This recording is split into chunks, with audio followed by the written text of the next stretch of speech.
Genghis Khan. He lived 800 years ago, and he was one of the greatest and most powerful rulers in history. This is Genghis Khan. Born around the year 1162, near the border of Siberia and Mongolia, his name as a child was Temujin. Later, his people called him Genghis Khan because it means Great King. There were many nomadic tribes in the Central Asian steppe. Genghis Khan was the first person to bring together all these tribes. He started the Mongol Empire.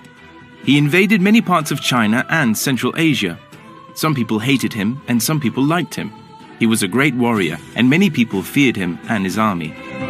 However, Genghis Khan also brought an end to kidnapping and slavery, which were common in the tribes before his rule.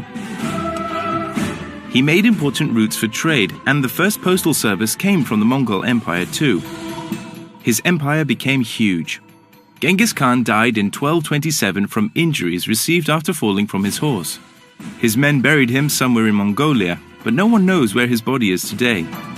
Genghis Khan conquered more than twice as much land as any other person in history. He brought Eastern and Western civilizations into contact. After his death, his children and grandchildren, including Ogodai and Kublai, were also strong rulers. They made the Mongol Empire even bigger, taking control of Eastern Europe, the Middle East, and the rest of China.